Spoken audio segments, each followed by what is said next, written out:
movement. Stop, thank you. Mohammed, what is the problem that is so bad that you feel that you need to hurt somebody? Stay here while I speak to Becca. Thank you. Okay, and your son's in year 6? He is, yes. And your son hasn't been here that long, has he? No, he hasn't. We're quite a recent... Unfortunately, you've missed the deadline for choosing schools. Your choices are going to be a little bit more limited than most. Okay. Because children have already been given their places in secondary. Where we come from, we don't have a choice. It's you either go to that school and like it or lump it. But what we don't want is Mohammed not to have a school in September. Of course, yeah. Okay, guys, so what do we need to tell our reader in our opening paragraph? What do we need to tell our reader about, Jasmine? Good about being a nurse. Absolutely. What's good about being a nurse? That's the reasons we're going to give. So what's the first thing we're going to need to say now? Can someone give me some ideas about how... What's the matter, Siobhan? Poked me. Okay.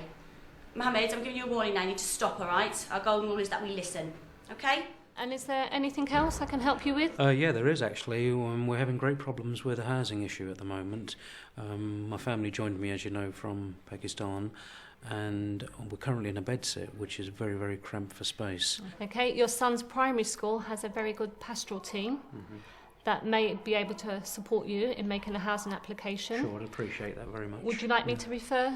Yes, please. What we're trying to persuade them. Who can give me a fantastic idea? Fantastic. So I'm going to have a go. Are you... Bektash Mohammed. Mohammed, I've given you your warning, okay? And because you've carried on breaking the golden rule that we listen, I'm going to put a minute on the board for you, all right? You've lost a minute for breaking the golden rule that we listen. You're now not being kind and helpful. That's the second golden rule that you've broken. You need to go and sit at the time-out chair, please, so we can carry on with our learning. Mohammed, you need to go to the time-out chair now, please. Thank you. Okay, guys, so I was just with Isa. Isa, what was your idea for our opening sentence? Off you go. Are you tired of... Hi, Kathy. Can I have a word? You can indeed. Sit down. Okay, what do you want to see me about? Just Mohammed in my class. He's been in school for quite a few months now. He's really struggling with his learning, and it's beginning to have a really negative impact on his behaviour as well now. What about friendships within the class? He has made some friendships, but he doesn't tend to maintain them. You know, he'll be friends with one person for a while, but he won't be able to keep that friendship going. I think what we'll do then, Chloe, is I'll come into your class one day next week and I'll do an observation.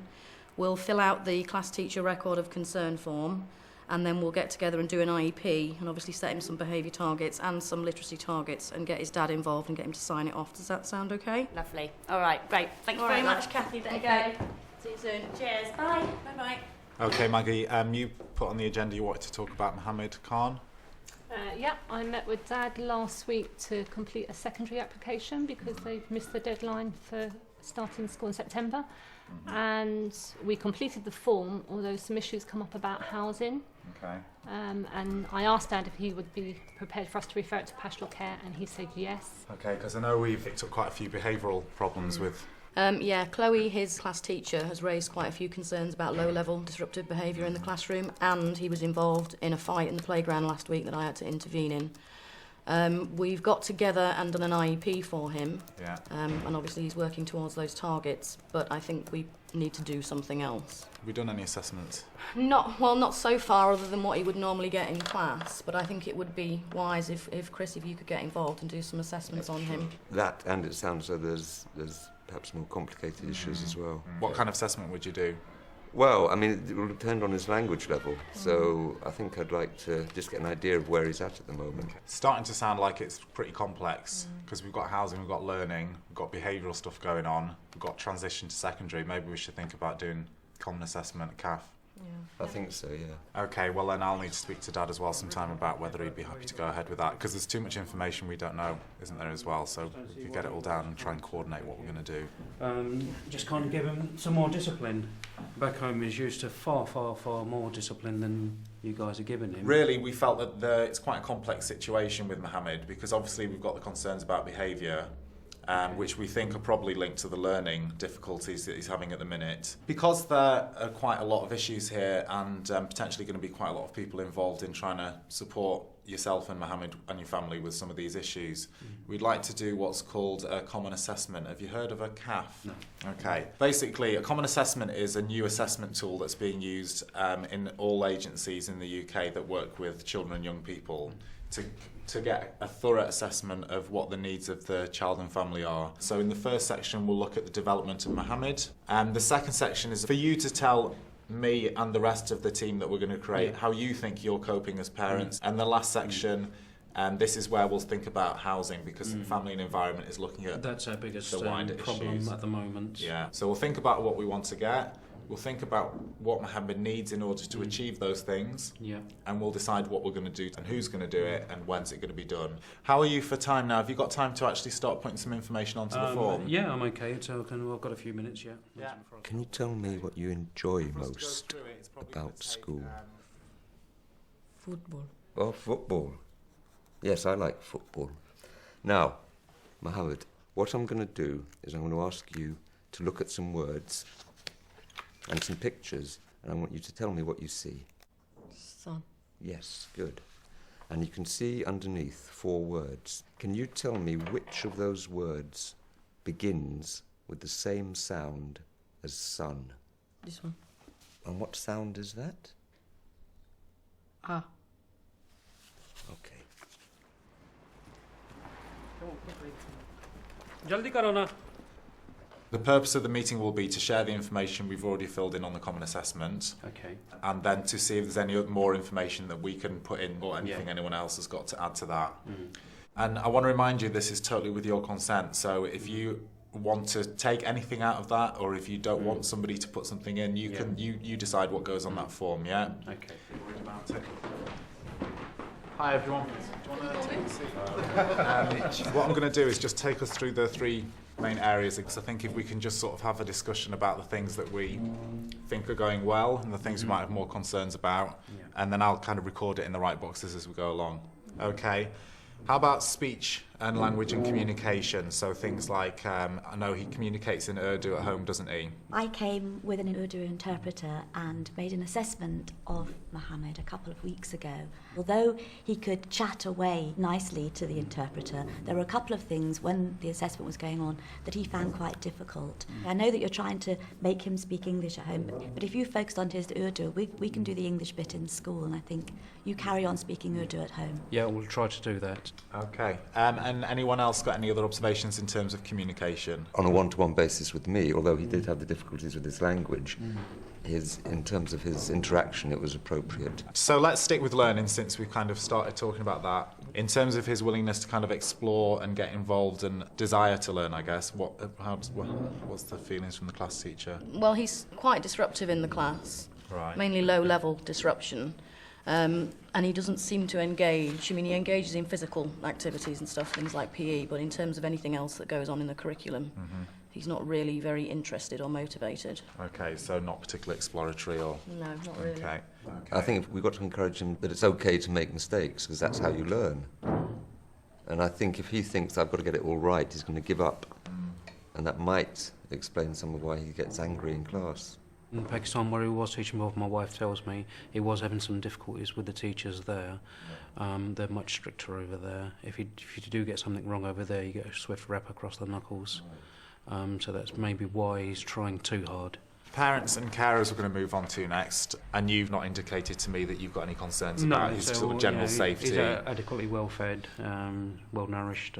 We don't have any problems providing him with food and shelter. He's got warm clothes. And Mr. Khan had already said that there was an issue with housing, the whole family living in a studio flat, and Mohammed is sleeping on the floor, is that right? Yes. And again, once Mohammed goes to secondary school, he's going to be inundated with homework, and I'm just really concerned that there's going to actually be no place physically for him to be at home and do homework. And also some support for your wife. Maybe part of the community group would be good. Yeah, she's actually already started English lessons, which was why she's not present today. Well, that takes us quite nicely into the action plans. Perhaps if we think first of all about the outcomes, so what we want for Mohammed, and that will hopefully guide us to what we need to do. Well, the ideal outcome is that he could access the curriculum independently. Okay. And he can but I would say that the way to get there is to develop his expressive and his receptive language skills, which just means how he understands and how he talks. I think his need is to be able to communicate effectively with his peers. I'd like to encourage him to be part of any language groups that are going on in the school, and to have lots of opportunities to use speaking and listening in class. Okay. What are we actually going to put in place then to facilitate these opportunities to develop both his English and his Urdu language? There are enough indicators in that first language assessment to make me think that a speech therapist would be what he needs. Any others in relation to the learning, supporting his learning? Do we need to do anything in terms of his literacy? Do you have any books in Urdu at home? No, we don't have any books because, one, we don't have space. We've got some books in Urdu and English down there, so... So can I put that down as an action that you'll agree to do some reading with him at home? Absolutely. Yeah, great. Friendships. I think the outcome for the friendship thing is he needs to have at least one solid friendship within this primary before he moves on. I think maybe one of the strategies, maybe we can try again circle of friends to try and establish some friendships in particularly year 6. In his class, we'd try and set up a group of his classmates and do some activities with him so that the whole group benefits, so it doesn't feel as though the pressure's being put on Mohammed, but he's sort of developing friendships along the way. Chris, is the circle of friends something you'd be able to come involved with? I think it's important to start it as soon as possible, isn't it? So, I mean, hopefully we'll keep it going until the end of term, well, until the end of next term. Will the same support package be available in secondary school as it is here? Yeah. Do I have to make myself plain all over again and go through the whole rigmarole again? Yeah, the whole point of the common assessment is to stop that from happening. Okay. So what will happen is there'll be another team around the child meeting before he finishes time at primary school. Yeah. We will invite relevant person or people in from secondary school to join this team. I can assist and support you to go over to the secondary school, have a look around, meet key people in that year 7 group. You can meet the SEN, the special needs department. So you need to have a better knowledge of the processes and the people. That's your need. Yeah. And then the action is that you're going to do that. Paul, I think housing needs to come on there as an action. Yeah. I think we need to support the family with an application for housing. Yeah. Okay. The last thing we need to do is just very quickly agree when we're going to review this. I think it sounds like most of these things are going to take a little while to happen, but if we set a date that's towards the end of next term, we also need to decide who's going to be lead professional. Is there anyone particularly that you would prefer to have as your lead professional? Yeah, if it's okay with everybody, I'd prefer Maggie because we seem to have established a rapport over the last few meetings. Are you happy with that, Maggie? Be fine. Yeah. That's really it. Thank you very much, everybody. Thanks, everyone. Thanks. It's great. Okay, I'll